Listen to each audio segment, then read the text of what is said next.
The scripture lesson today is from the Gospel according to Matthew, chapter 22, verses 15 to 22.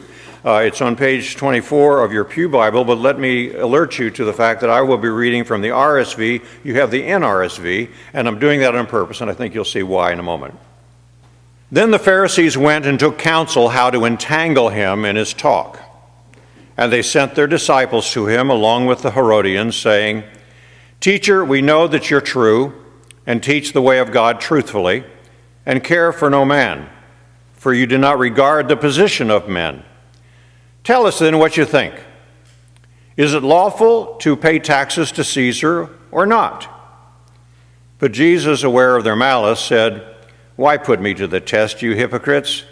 Show me the money for the tax." And they brought him a coin. And Jesus said to them, "Whose likeness and inscription is this?" They said, "Caesar's." Then he said to them, "Render therefore to Caesar the things that are Caesar's, and to God the things that are God's." And when they heard it, they marveled, and they left him and went away. If you haven't picked up yet, it's because of the word render that I'm using this translation.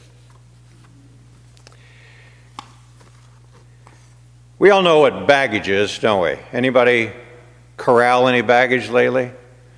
Dragging it through an airport or loading it into the rear of a car or whatever you do with it, sometimes hoping you lose it. You know, a couple of years ago, Terry and I did the Mississippi River Cruise, and when we came to port in Memphis, we were all put on a bus to go into the hotel. Now I can't think, the hotel that's with the ducks, you know, the Peabody.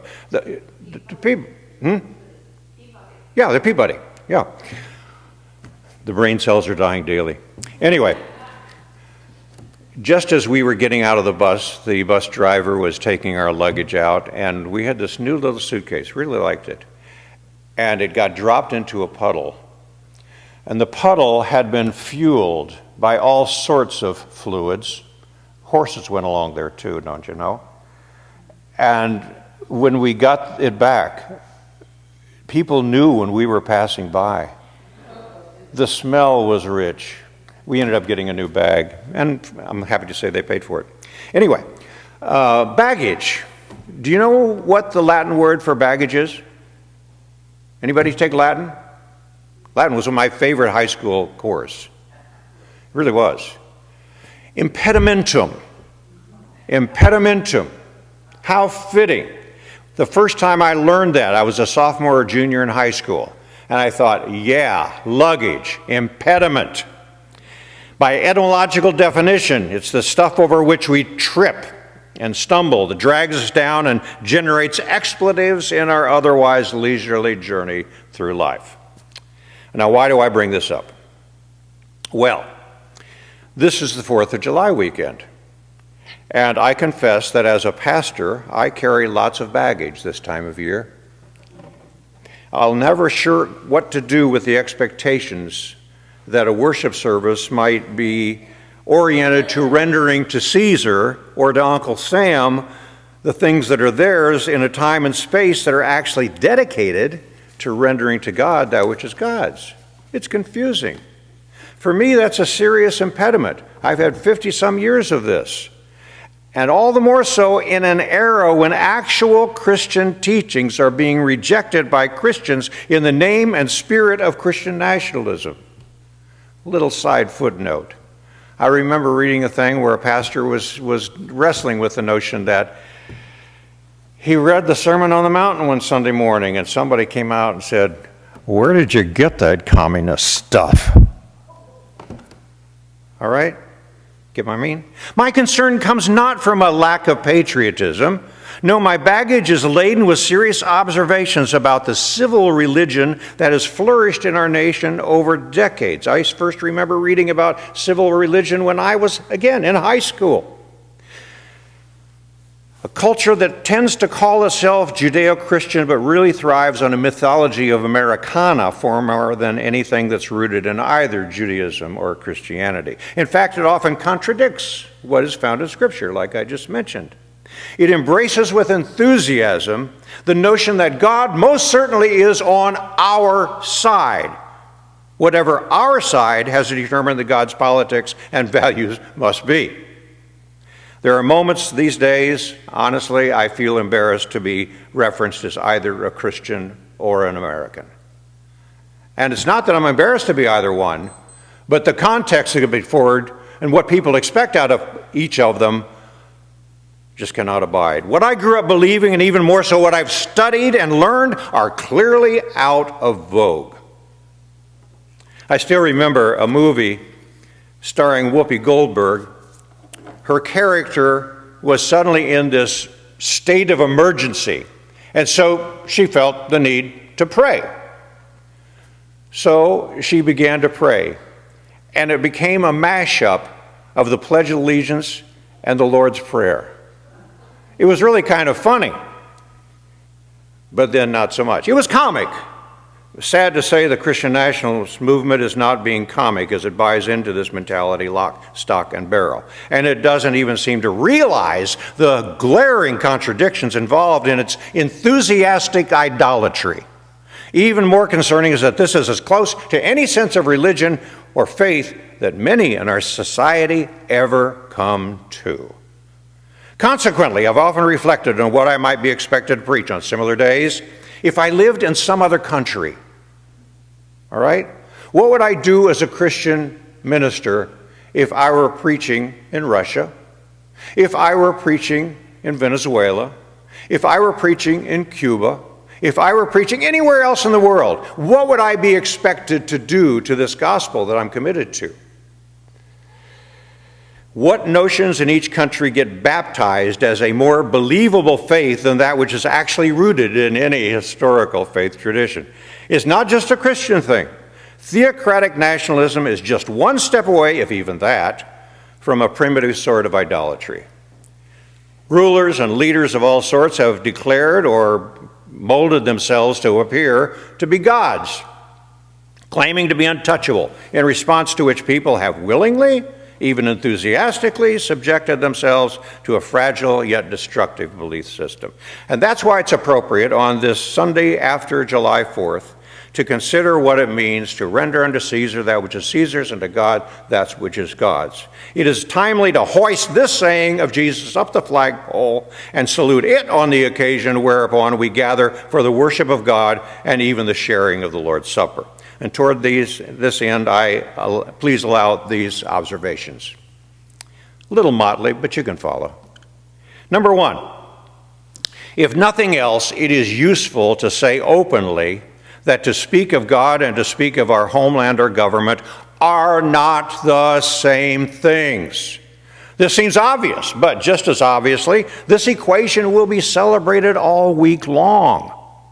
Listen for it, for it's a violation of the commandment that we ought not take God's name in vain, that we ought not use God's name in emptiness, and it's done by conservatives and liberals alike. Number two, I've long been amused or at least intrigued by the fact that many who wave the flag most vigorously, who demand reverence for blood spilled in our nation's battles most vociferously, are often the same folk who moan and groan the most when it comes time to pay taxes.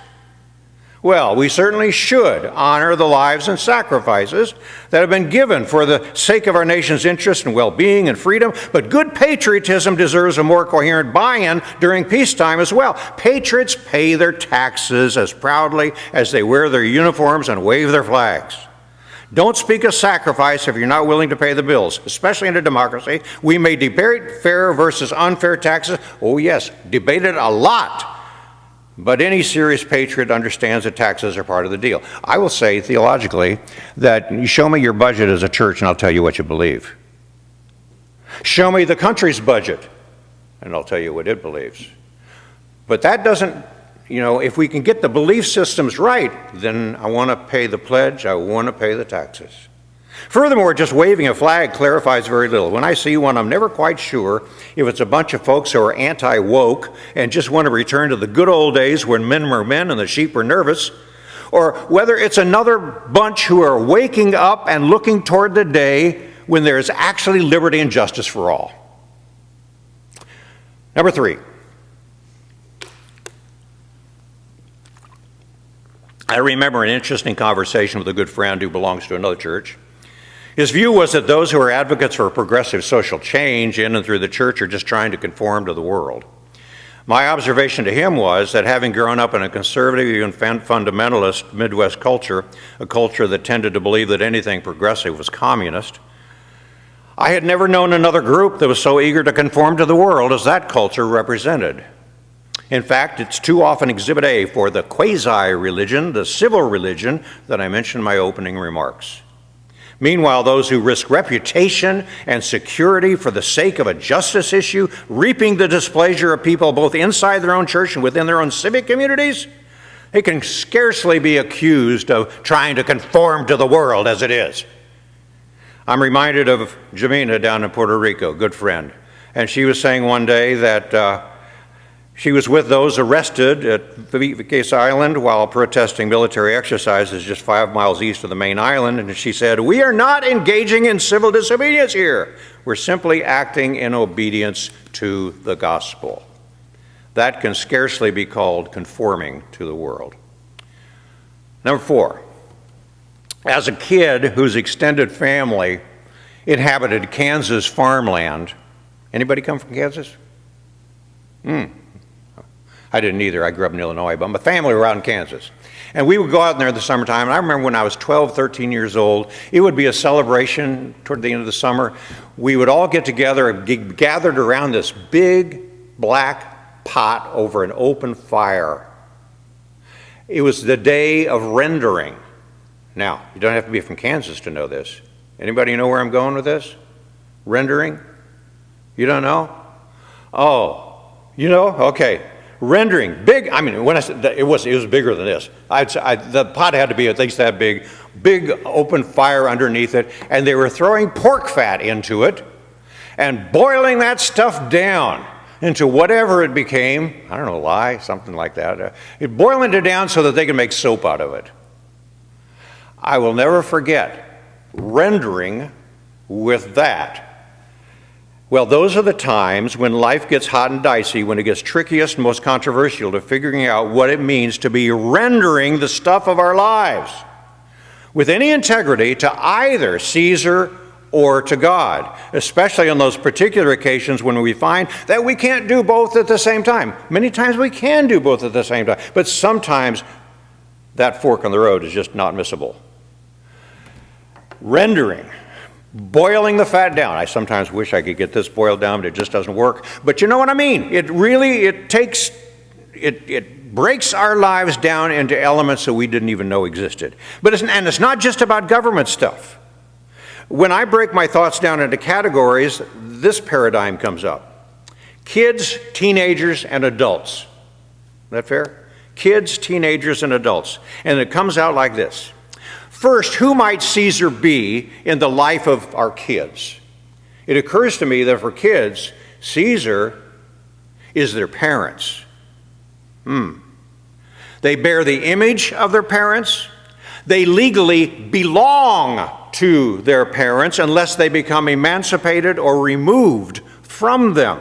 And yes, there are things that kids owe to their parents in the process of growing up. They must render unto that Caesar that which is Caesar's. But I need to tell this also to the kids. It's important for them to understand that their parents are not God. As great as I hope their parents are, there's a larger life into which they must grow, and I pray that their parents will help them do that. Not all parents do. Some may have parents that are not always so good, who in fact may make life very, very hard and make a really good living for therapists. Part of what I hope they learn at church is that their parents' behavior or weaknesses are not all that there is. Like flowers that stretch toward the sun, not toward their gardener, I hope that kids will stretch toward God, not just their parents, no matter how good or not so good their parents may be. Does that work? Then I think of teenagers. Who is Caesar in the life of a teenager? There are many possibilities, but the strongest, the very strongest, is the world of peers. Yes, teenagers bear the image of other teenagers, and they bear the images of those who become idols to the teen culture. There's no mistaking the power of one's peers as a culture to itself. I sure remember it myself. Imagine you can too. And I see it now. What else could convince kids to wear the clothes that they wear? What else could convince them to wear the hair that they like to wear? And it changes, not even generation to generation, just every couple, 3, 4 years.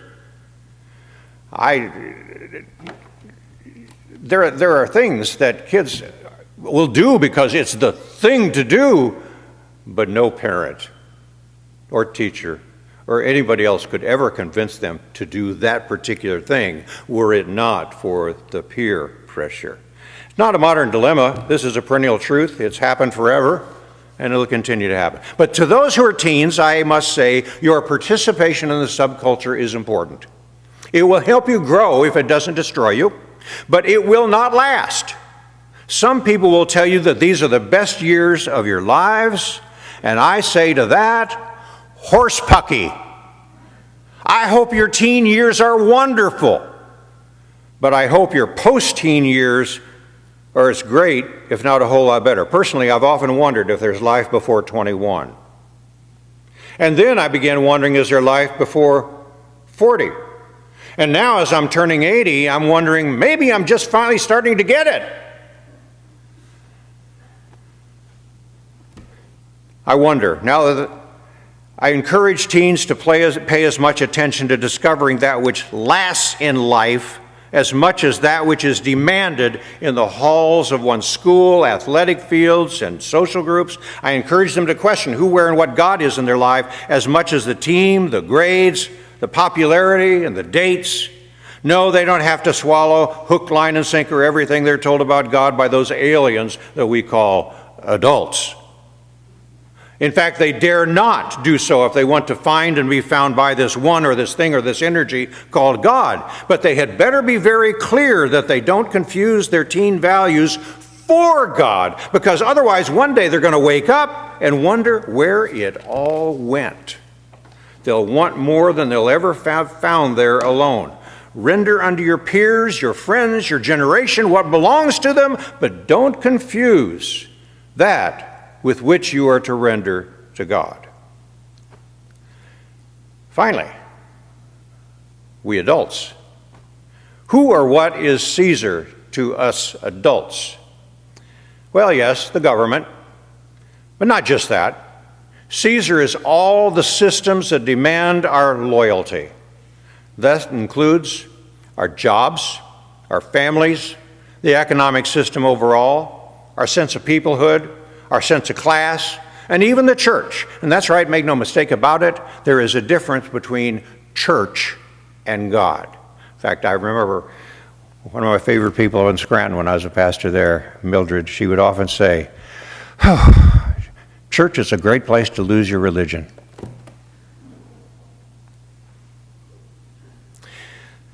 And yet all of these things do merit our allegiance, at least to a point. That is, we must be careful not to give to Caesar, to any of these things, that which is not ours to give. And all of them are subject to the questions that God's eternal sovereignty imposes upon them. Whenever any allegiance ends up meaning that we have been bought or that we have sold out, we must understand that we have rendered what we had no right to render. The price will have been too high.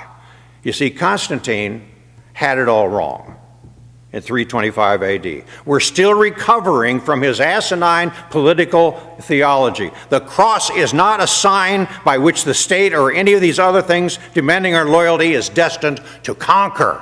The cross is a reminder of the life that we have to give in commitment to God, and whenever it is rendered, it must be as a gift given with all things considered. Otherwise, it is not a gift, but simply an act of selling what we have no right to sell, a profaning of the image that we bear from God. The answers to all the questions these kind of things raise are never easy. The gift of the question is that we continue to ask it and never forget what hangs in the balance. Therefore, whether relating to family, to peers, to church, to state, to ethnic group, to class, or to cause, let's remember to take care that we prayerfully and boldly render to Caesar that which is Caesar's, but that we just as prayerfully and boldly reserve for God that which is God's alone. So, have a happy 4th of July weekend. But in the process, let's let Uncle Sam be Uncle Sam. And let's let all the other lesser authorities in our lives be just that, which is lesser. And in turn, let's let God be God. Otherwise, we might just as well dance around some golden calf in the midst of our own modern day confusions and fears, thereby having nowhere else to go but continue wandering in the wilderness, distracted from time to time only by the rat races within it. God's vision and promise for us are far larger and more abundant than that. You see, the historic Christian faith affirms that God believes in us. Can you imagine? It's not about our believing in God nearly so much as it is an affirmation, a testament that God believes in us individually, collectively, and as God's whole creation. So let's take care not to make God sorry for believing that. Amen.